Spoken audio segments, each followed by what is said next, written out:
En la primera semana, mientras el embrión se prepara para el final de la implantación, tenemos otro evento importante del desarrollo, pues las células de la masa celular interna, inicialmente homogéneas, divergen para formar dos linajes distintos, las que formarán al hipoblasto, aquellas que expresan el factor de transcripción GATA6, y las que formarán al epiblasto, las que expresan NANOG. De acuerdo a la hipótesis del time inside, time outside, las primeras células en ingresar a la masa celular interna estarán destinadas a expresar NANOG y mantendrán su pluripotencia, es decir, formarán parte del epiblasto. Y las que ingresan después expresarán GATA6, las que formarán parte del hipoblasto. Mediante cavitación obtenemos la formación de una cavidad amniótica en el interior del epiblasto preepitelial, que estará ubicado en la zona dorsal, en la superficie dorsal, mientras que por endobolia tendremos el revestimiento del citotrofoblasto con una capa de endodermo extraembrionario denominado endodermo parietal, dando como resultado la formación del saco vitelino primario, y este se encontrará ubicado en la superficie ventral.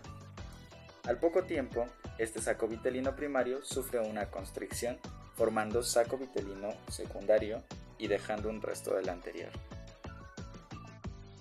Alrededor de 12 días después de la fecundación, comienza a aparecer otro tejido, el mesodermo extraembrionario. Este mesodermo extraembrionario es el tejido que constituye el soporte tisular del epitelio del amnios y del saco vitelino, además de las vellosidades coriónicas que se originan a partir de los tejidos trofoblásticos.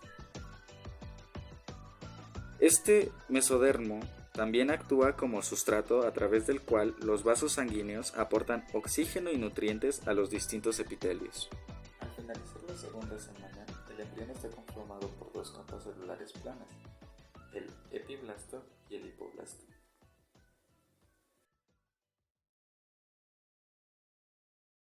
Al inicio de la tercera semana de gestación, el embrión entra en el periodo de gastrulación. Este inicia con la formación de la línea primitiva, que es una condensación celular longitudinal en la línea media proveniente del epiblasto en la región posterior del embrión, dada por una inducción ejercida por parte de las células situadas en el borde del disco embrionario de esta zona. Se ha identificado que esta es inducida por nodal y WNT3. Tiene al principio forma triangular, pero al poco tiempo se torna lineal y alargada, mediante los movimientos de extensión convergente. Con su aparición, ya podemos identificar con facilidad los ejes rostro-caudal y derecha-izquierda del embrión. A medida que las células del epiblasto pasan a través de la línea primitiva, forman capas celulares ventrales a este. Una parte de mesodermo que entra y abandona la línea primitiva en su extremo más anterior da lugar a estructuras axiales como la notocorda, la placa precordal y el nódulo primitivo, además del endodermo embrionario. Las células precursoras endodérmicas que pasan a través de la parte anterior de la línea primitiva desplazan en gran medida al hipoblasto original.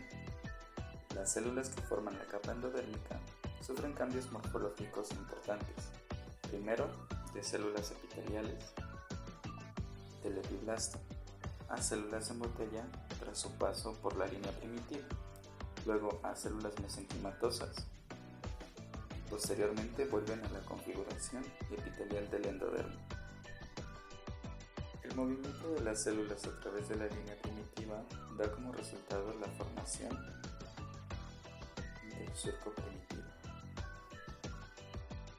En el extremo anterior de la línea primitiva se sitúa el nódulo primitivo, que además de ser el mayor centro señalizador, es el área a través del que migran las células hacia el extremo anterior del embrión.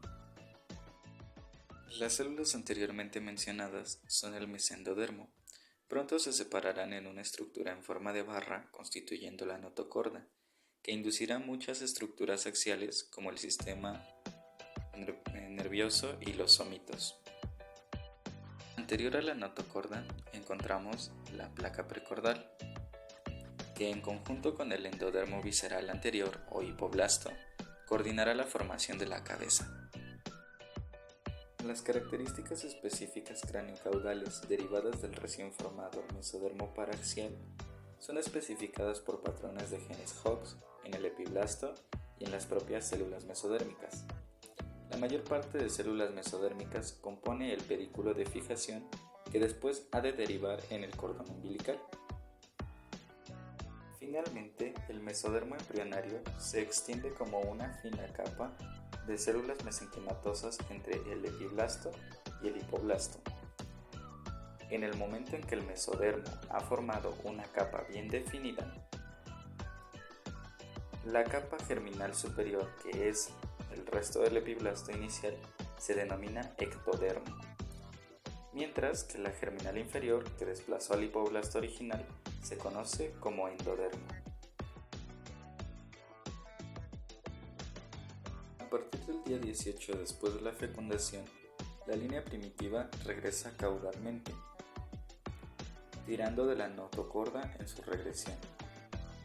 La regresión de la línea primitiva se acompaña del establecimiento y modelado del mesodermo paraxial, del que se originan los somitos y ulteriormente las estructuras axiales del tronco y de las regiones caudales del cuerpo. Cuando ésta termina, su parte más caudal se caracteriza por una masa de células mesenquimatosas denominada masa celular caudal, que representa un papel importante en la formación de la porción más caudal del tubo neural. Es importante saber que la línea primitiva suele desaparecer, pero cuando esto falla, se producen teratomas en la región sacrococcígea. La notocorda discurre a lo largo del eje longitudinal del embrión con una localización ventral al sistema nervioso central. Actúa como el soporte longitudinal inicial del cuerpo y además desempeña una función fundamental como principal mecanismo iniciador de una serie de inducciones, como las siguientes: estimular la conversión del ectodermo superficial que la cubre en tejido neural, especificar la identidad de determinadas células en el sistema nervioso inicial, transformar ciertas células mesodérmicas de somitos en cuerpos vertebrales y estimular las primeras fases del desarrollo del páncreas dorsal. Entre el extremo rostral de la notocorda y la membrana bucofaríngea existe una pequeña acumulación de células mesodérmicas estrechamente relacionadas con el endodermo llamada placa precordal.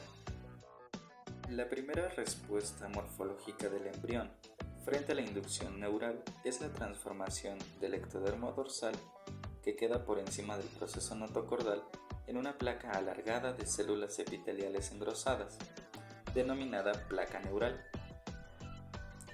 Esta es la zona de la que surgirá la cresta neural. Tras la formación de la placa neural, la capa germinal ectodérmica queda subdividida en dos linajes de desarrollo, uno neural y otro no neural. Durante la gastrulación, las células mesendodérmicas son especificadas por nodal. Las células expuestas a altos niveles de señalización de nodal se vuelven específicas para formar endodermo, mientras que las expuestas a niveles más bajos se convierten en mesodermo. Lateral a la notocorda, el mesodermo paraxial parece ser una lámina muy compacta de células mesenquimatosas. En la región craneal, este mesodermo paraxial permanece no segmentado, aunque estudios recientes sugirieron la existencia de segmentos muy sutiles llamados somitómeros. Ahora, tenemos que la formación del tubo neural se da frente a la respuesta morfológica inicial principal del ectodermo embrionario, frente a la inducción neural, y comienza con el aumento en la altura de las células destinadas a formar los componentes del sistema nervioso. Es significativa pero oculta la expresión restringida de las moléculas de adhesión celular desde N-CAM y E-caderina en el ectodermo preinducido hasta N-CAM y N-caderina en la placa neural. La segunda fase es la configuración de los contornos generales de la placa neural de manera que se hace más estrecha y alargada, esto mediante la convergencia-extensión.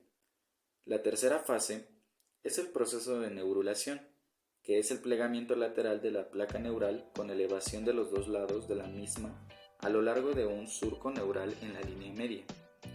La cuarta fase consiste en la posición de las dos superficies apicales más laterales de los pliegues neurales, su fusión y la separación del segmento completado del tubo neural respecto de la lámina ectodérmica subyacente. Al mismo tiempo, tenemos la separación de las células de la cresta neural con respecto al tubo. Ya tenemos la presencia del tubo neural, la notocorda, el ectodermo, el endodermo, los somitos, el mesodermo intermedio, el mesodermo somático y el mesodermo esplánico. Los somitos van a ser diferenciados en regiones, las cuales nos van a producir diferentes estructuras. Por ejemplo, obtenemos cuerpos vertebrales del esclerotomo, meninges y vasos sanguíneos de estas del meningotomo, discos intervertebrales del artrotomo, dermis del dermatomo, músculos dorsales intrínsecos del miotomo y tendones de la musculatura epaxial del sindetomo. Observamos un pequeño cordón de células que es el mesodermo intermedio. Parece surgir como una respuesta al BMP del mesodermo inicial, secretado por el ectodermo lateral y también a la activina y a otras señales surgidas del mesodermo paraxial. Este es el precursor del sistema urogenital. El mesodermo lateral aparece delaminado con una capa dorsal unida al ectodermo llamada mesodermo somático, dando como resultado la somatopleura, y la capa ventral conocida como mesodermo esplánico, que unida al endodermo da a la esplagnopleura. La esplagnopleura contiene células progenitoras cardíacas, mientras que toda la región posterior posee un potencial de formación de extremidades. Además, entre estos dos mesodermos encontramos una cavidad con celoma intraembrionario y extraembrionario.